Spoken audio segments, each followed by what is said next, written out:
Okay guys, in this tutorial I want to show you how you can take something that you've made up in Word or maybe Microsoft Publisher or something like that, and how we can manipulate that to insert it into a blog post very easily, and it makes it nice and clean for the end user to see. So what I'm going to do, I've already logged in the back end, the dashboard, and I'm going to create a new blog post, and I'm going to go ahead and name it here, and I just named it just a sample tutorial.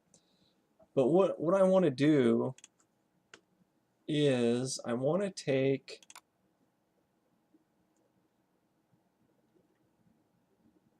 let's see, let me find it here. I just want to take the March newsletter, which I have over here in a Word document that was emailed to me. So I'm going to open that newsletter. And when I open it, of course it opens in Word because that's how it was originally created. So what I want to do, I want to go into Word and I want to export it. And what I want to do is I want to change this from a Word document to a PDF.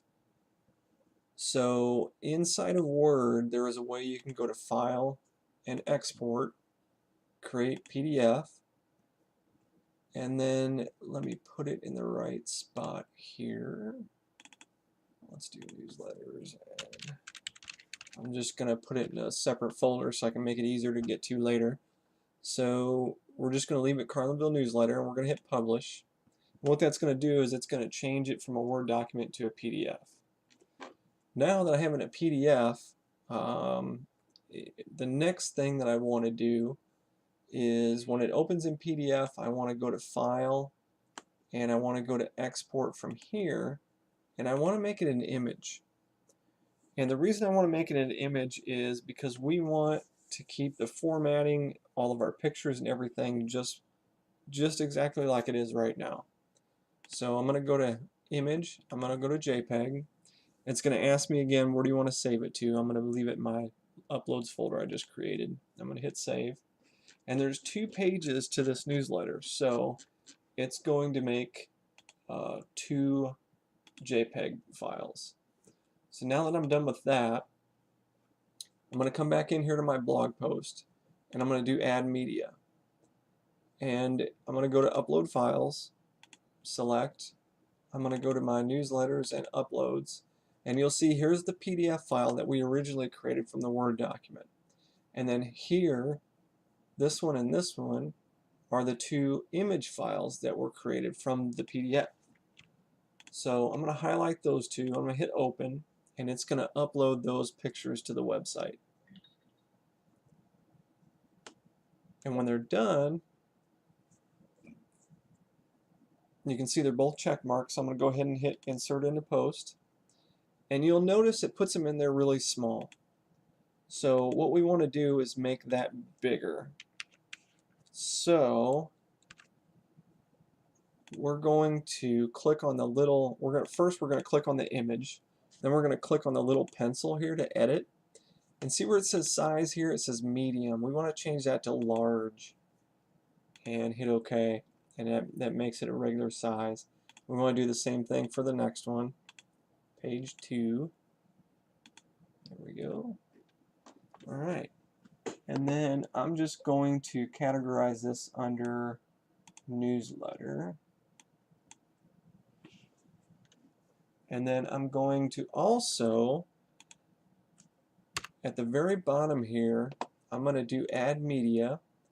I'm going to upload, and I'm going to put in the PDF file. And I'll show you the reason I want to do this too.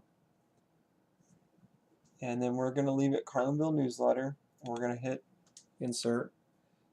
And it just puts a little link down here to the actual PDF. And then we'll put click here for a printable version. And then I'm going to go ahead and publish this. And after I'm done publishing this here, we're going to go to the site, and I'm going to show you exactly how this looks to your end user. And This makes it look really, really neat here. I got rid of that. Was an old post I got rid of. Let's go to newsletter. And here's the new blog post I just created, the sample newsletter, copy and paste tutorial. And when you click on it, you can see it's very easy to read.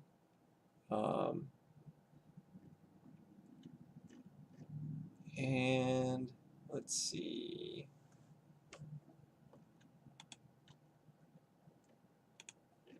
There's only one page though. So let me find out what the deal is with that. But you can see at the bottom here, here's that actual link that we created at the bottom.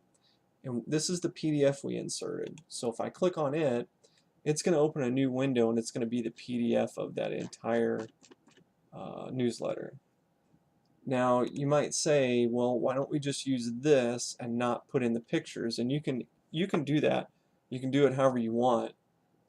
It's just kind of nice for people to see like a glimpse of what they're going to be looking at there.